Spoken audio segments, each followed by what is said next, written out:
Bonjour à toutes et à tous et bienvenue sur ce tuto consacré à GIMP. Alors de quoi allons-nous parler aujourd'hui? Mais comme vous avez pu voir dans l'intro, nous allons parler de GEMIC. Pourquoi de GEMIC? Alors, vous savez que j'avais la version 2.9.0 et j'étais en contact avec David à l'époque qui me disait que la version 2.9.5 allait bientôt être disponible.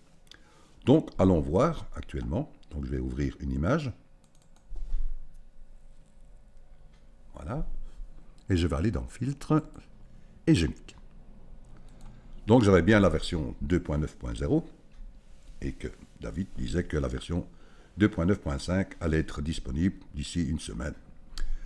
Donc, on s'aperçoit ici que dans les filtres, j'en ai 564 pour le moment. Peut-être que vous en avez plus, je ne sais pas. Donc, j'avais fait une mise à jour en cliquant ici. Et on s'aperçoit que la version que j'ai actuellement est bien de 2.9.6. Donc, il y a bien une mise à jour qui a été faite de la part de David, que je remercie d'ailleurs. Alors, allons voir cela. Je vais d'abord ici annuler. Voilà. Et je vais ouvrir la page de GEMIC. Voilà. Et on s'aperçoit, je mettrai bien sûr la description, ici la page, qui a la version 2.9.6. Alors, allons dans Download. Voilà. Et on s'aperçoit que nous avons le plugin pour le GIMP 2.10. Moi, j'ai simplement ici cliqué sur l'installeur exe. Il a écrasé l'ancienne version. Il m'a installé la version 2.9.6. Donc, vous avez ici pour Linux aussi. Donc, regardez bien à votre aise au niveau des downloads. Vous pouvez descendre, vous voyez, ainsi de suite. Là, vous avez pour la version GIMP 2.8. Voilà, toujours pour Linux aussi. Donc, on avait plus bas aussi pour Affinity Photo, Photoshop. Voilà, Zip Archive. Donc, je vous invite à aller télécharger en exe ou en zip. Moi, je l'ai fait en exe. Alors, que s'est-il passé aussi justement par rapport à ça? Je suis toujours resté en contact avec David. Donc, je vais revenir sur GIMP. Je suis toujours resté en contact avec David. Et on a parlé des nouveautés de GEMIC. Et il m'a proposé, il me dit, ce serait intéressant de travailler en collaboration, donc etc., etc., etc. Et je vais vous montrer un texte qu'il m'avait envoyé en mail, justement par rapport aux possibilités de GEMIC. Donc on avait parlé ensemble, et voici un message qui était intéressant, que je vous montre. Il dit par contre, si tu as besoin ou une idée d'un filtre qui n'existe pas dans GEMIC, alors je peux essayer de l'implémenter et l'ajouter dans le plugin sous forme d'un nouveau filtre. Ça pourrait être rigolo de montrer ce type de collaboration avec comme résultat un nouvel effet disponible. Qu'en penses-tu? Donc, moi j'ai répondu, patati et patata. Aurais-tu une idée des choses qui manquent dans le plugin ou des effets sympas à ajouter? Dans l'idée, il ne faut pas que ce soit trop compliqué à réaliser, car sinon ça prend un temps fou. Donc je lui ai proposé, j'ai dit, tiens, David, est-ce que ce serait possible de faire un genre de macro? Donc macro, j'explique, c'est par exemple, vous faites des actions sur une image, et tous les travaux que vous effectuez sur une image peuvent s'enregistrer et l'attribuer sur une autre image. Il me dit, Pierre, là, il faut vraiment des belles compétences pour les auditeurs, une belle compétence en informatique. Il dit, sinon, c'est presque pas possible. Donc, comme il dit, ça peut prendre un temps fou. Il dit, par contre, une série d'actions simples qui génèrent un résultat intéressant, ça peut être sympa. Donc, on a parlé. J'ai dit, qu'est-ce qui se serait pas mal aussi?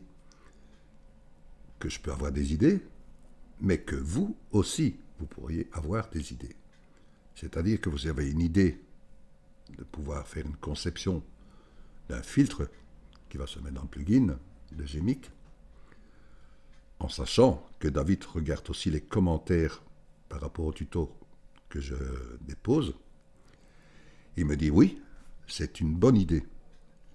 Il dit parce qu'il y a pas mal de filtres dans Gemic qui ont été ajoutés en s'inspirant de tutoriels artistiques qui faits par des utilisateurs. Par exemple, le filtre artistique Rodilius est l'un de ces deux-là.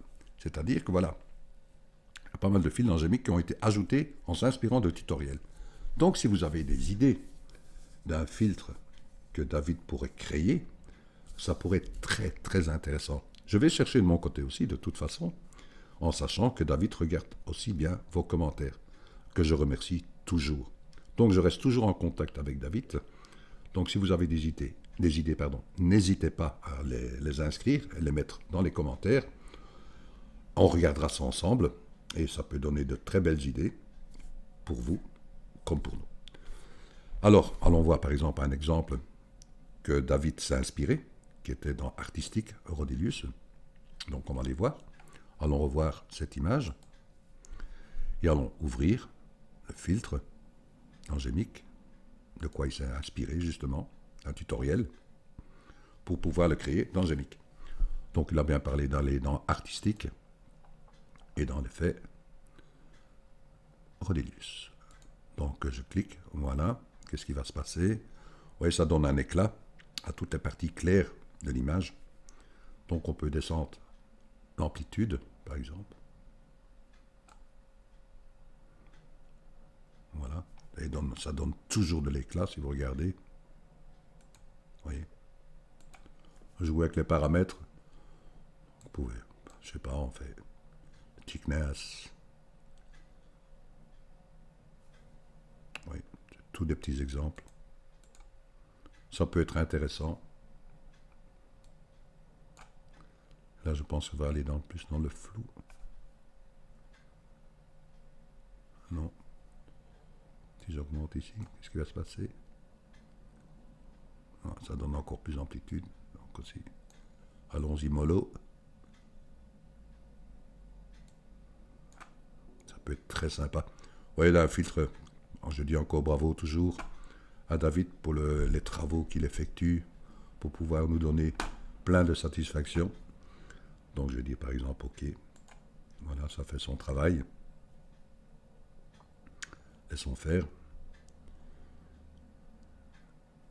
Désolé pour le temps. Voilà, donc n'hésitez pas, si vous avez des idées, je vais aussi penser de mon côté, n'hésitez pas à les mettre dans les commentaires, en sachant que David regarde automatiquement aussi tous les commentaires qui sont attribués dans les tutos, et on pourra en parler ensemble et pour voir si c'est possible de créer ce genre de filtre dans Gemic. Un grand merci de votre écoute et je vous dis à très bientôt pour un nouveau tuto. N'hésitez pas à les mettre dans les commentaires. Encore un grand merci à vous.